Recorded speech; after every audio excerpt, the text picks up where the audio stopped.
There are more than 7 billion people alive on Earth today, each with a different perspective, lifestyle, and culture.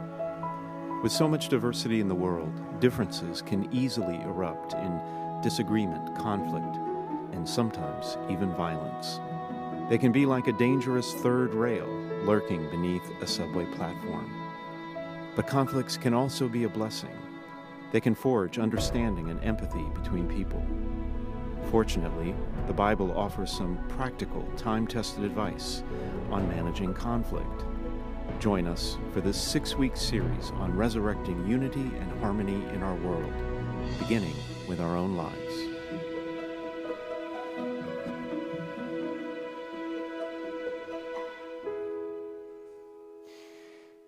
It was another damp and foggy morning. I'm not talking about San Francisco. I'm talking about London. And the crowds at the Embankment tube station, you know, the subway station, well, they were thicker than usual. It was Christmas time. Busy commuters were rushing to catch the subway into the city. And they didn't even notice Margaret McCullum sitting alone on one of the benches. They never saw her. But Margaret was there every morning, waiting. It had become kind of a ritual since her husband had died a few years earlier. His death had left a hole in her heart, and she missed him terribly. She missed everything about him. She even missed the sound of his voice. And so every morning, Margaret went to the station and listened, waiting to hear her late husband's voice over the loudspeaker as each train arrived. You see, her husband had been the iconic voice of the London Underground for over 40 years. He was the one who warned passengers about the dangerous opening between the train and the platform. It was just 3 small words that he would say, but it comforted Margaret every time. Over and over, she would sit and wait for the next train just to hear his voice in that announcement. And then one day, there was a different voice. It was cold and impersonal. And it took her a while, but she finally understood that her husband's recorded announcement had been replaced with a digital version. Well, she pleaded with officials, and she was successful. The recording was returned just in time for Christmas. And still today, if you go to the Embankment tube station in London, you will hear the voice of her beloved husband crying out with each arriving train, "Mind the gap." Today we begin a new 6-week message series that we are calling Mind the Gap. It's all about the dangerous open spaces in human relationships. With almost 8 billion people living on the, can you believe it's almost 8 billion people living on the planet today, there are enormous gaps between various groups and individuals. We have tremendous diversity in this world with lifestyles, beliefs, race, culture, class, but these differences can sometimes erupt in disagreement and conflict and sometimes even violence. It can be like a dangerous third rail, you know, that electric rail that lies beneath a subway platform. So we have to watch where we step. And I don't mean to be dour at all. I'm an optimist at heart, but I did a little research for this series, and it's not so great. A recent study by the Pew Foundation revealed that the United States is one of the most conflicted countries when it comes to questions of social unity. The murder rate in our nation rose 30% last year, the largest single-year increase in more than a century. Nearly 90% of employees say they have experienced conflict in the workplace, and about 30% of them say it's almost constant. Family conflict is also a reality, right? One British study I have a hard time believing this, but it's a bona fide study. It claims that families spend an average of 49 minutes a day arguing, arguing about something. And it only gets worse over the holidays, right? 40% of people fully expect to get into a fight with one or more family members at Christmas dinner. I don't know if that happened to you, but I went home after Christmas and we only got into 2 fights. So that was good. And I have a good relationship with my family. Anyway, I think we all sense an escalating tension in our nation as a whole over the last several years. But here's the thing. Conflict is not always bad. It actually can be a blessing. Although it's hard, conflict can ultimately heal wounds. It can forge respect and understanding and create empathy between people when it's seen through a lens of love. You know, it's outstanding if you really think about it. God himself is a community of 3 distinct persons. Father, Son, and Holy Spirit. They're all of the same substance, but they're different. They are different persons. That's the teaching. And when we say God is love, we say that because God is in right relationship with himself. And to love the other as perfectly as these 3 divine persons, Father, Son, and Holy Spirit, love each other, well, that's the ultimate challenge for humanity, for us. We were made for relationships, and so we might as well learn to do them well. And how we do that is what this series is all about. The Bible has some very important advice about dealing with conflict and developing healthy relationships. And in this series, we're going to discover together some very practical approaches for doing just that. Now, this week, we start by looking at the root of all conflict. If I was to ask you what the root of all conflict is, you would probably have many different ideas about it. Well, I've done some research, and I have an idea about what the root of all conflict is, and I have the microphone, so I'm going to tell you what I think it is. The root of all conflict is the false belief that we know the truth, the whole truth, and nothing but the truth, and the other guy doesn't. Truth is important, of course, right? Knowing the truth is important, and the truth can unify people. In fact, that's what we were hearing in the first reading today, that beautiful reading where the people had come home from exile in Babylon. They came home to Jerusalem. It was destroyed. They figured out a way to rebuild the walls of Jerusalem, a major accomplishment. And then the first thing they did was read from God's law to all the people, because truth unifies people. But the problem is, we all think we have a monopoly on the truth. Now, truth can be known. It is not relative. I'm not arguing that at all.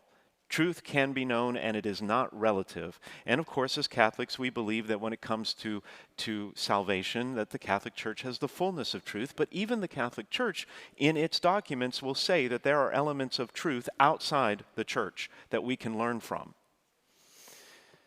And so the root of all conflict actually is the belief that we know the whole truth, and the person that we're in a conflict with doesn't. And it's this need to be right all the time that can destroy relationships. And the path to healing begins with the acknowledgement that each of us only has a partial understanding of truth. The more we open ourselves to learning more from someone else, even if it's someone we disagree with, and the more we are genuinely curious about that other person's point of view, the more we let truth into our lives. Rather than framing the conversation, if we're in a conflict with someone, rather than framing the conversation as a debate over the truth, over what's right, who's right, a stance of curiosity frames it as an opportunity to learn more about what the other person is thinking and feeling and worried about. What are they worried about with this situation? How do they see the circumstances? Why did they react the way they did? That's curiosity, and it will open us up to more truth. Now, of course, that takes a healthy dose of humility, which I freely admit I lack. And it's also hard to be really curious when you're angry, right? You're angry at the other person, when you're hurt, or when you're frustrated. I know it's hard. But it pays off every time, because being curious about the other person paints a more accurate picture of reality. And it will go a long way to repairing the relationship. And this is the point that St. Paul was making in the second reading. I'm going to talk exclusively about the second reading tonight. And next week, we're going to hear about the gospel both from this week and next week, because it's kind of a story that goes together. So I'm talking about the second reading. Paul was writing to this early Christian community called the Corinthians. They were his problem children. He had founded that community. He planted that church. He watered it. It grew. It was great. And then he went away and he came back and he found out that they were all divided, that they were at odds with each other. And the problem seems to have been this. They had been blessed with an inordinate number of spiritual gifts. Members of their community could do amazing spiritual things like speak in tongues. You've probably heard of that. They could heal people. They could prophesy about the future. They could do all these great spiritual things. But they were at each other's throats. Why? Because each person thought that their special gift made them more important and brought them closer to the truth than all the others. So Paul had to remind them that they were all members of one diverse community where the sum is greater than the individual parts. And Paul compares the parts of a human body to the diversity within a community of people. Here's what he says. We were all baptized into one body. The body is not a single part, but it's many. One body, many parts. And so, he says, a more complete understanding of the truth depends on all the parts working together. Here's what he says about that. He says, if the whole body were an eye, think about that. If the whole body were an eye, where would the hearing be? You could see everything, but you couldn't hear anything, and so you wouldn't have access to the whole truth. And if the whole body were hearing, where would the sense of smell be? Just as the parts of a body need each other to function, so too, we as members of a diverse community need each other to develop a more complete understanding of reality. But that means we need to be able to really listen to what the other person has to say. And there are many ways to listen. You can listen without paying attention to someone or even caring about them. You can listen with your mind, and when we listen with our mind, it's often because we're trying to figure out what's wrong with what the other person is saying. Or you can choose to listen with your heart. And when you listen with your heart, you listen with love and empathy. You listen for feeling, for meaning, for understanding, so that at the end of the conversation, and this is the goal of any conflict you're having, at the end of the conversation, you would be able to tell the other person with whom you're having a conflict their story in such a way that that person would say to you, yes, that's how I see it. You understand why this is important to me. And this has happened to me quite a bit. As you can imagine, being a pastor means dealing with a lot of conflict. And in my last church, before coming here, a parishioner approached me one day after Mass with a complaint. It happens. And it turns out that I had moved something in the church. Like, I know I never do that. But I had moved something, and I don't remember exactly what it was. It was something kind of minor. I think it was like a candlestick, literally a candlestick that I moved from one side to the other side or something like that. And I thought it was a minor change, but for him, it was catastrophic. And he came up to me and he talked to me about it. He's very respectful, but I asked him why it mattered. I said, why does it matter that the candlestick moved? And he said, Father, everything in this world changes so fast. I'm getting older and I feel vulnerable, and sometimes I feel like the ground is moving beneath me and I can't keep up. Church is the one place where I've always been able to come and everything always remains the same. And I find that comforting. His explanation touched my heart. I still didn't agree, but I understood where he was coming from, and that was the important thing. We left as friends. We were good friends, great parishioner, good guy. But I learned something from that conversation. I thought to myself, maybe I shouldn't be always so quick to change things all the time. Obviously, I still haven't learned completely. But hopefully you agree that the TV's up on the wall is better than that big old huge thing that was sitting here before. Welcoming your feedback if you'd like to talk about it. But anyway, but I did learn something from that conversation. And I learned also, and I'm conveying to you, that the first approach to managing conflict in a healthy way is by intentionally remaining curious about what others believe and think, even if we disagree. And that involves listening to their story with empathy and concern. St. Paul made the same point to his community. He said, God has so constructed the body that the parts may have the same concern for one another. If one part suffers, all the parts suffer with it. If one part is honored, all the parts share its joy. That's what listening with empathy means. We're concerned for the other part of the body because we're all one. And so I have two challenges for you this week. First, we always say this at the beginning of a series, but I think it's important. Try to commit to this series. Each week, we're going to be covering a different way or a different aspect of managing conflict.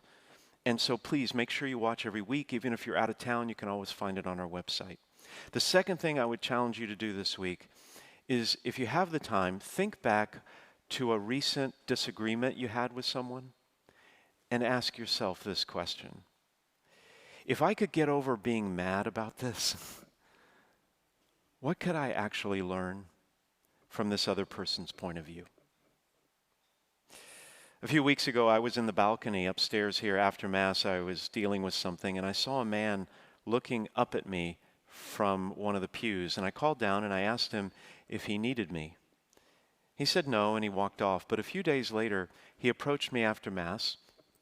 He reminded me of the exchange we had, and he told me how much that simple question had meant to him. Do you need me? Then he said, of course I need you, Father. You are my priest. We both nearly cried. It's a simple concept, but a fundamental truth. We all need each other. It's why he needed me. It's why I need all of you. We all need each other. And remembering that simple fact goes a long way to resolving conflict so that we can all mind the gap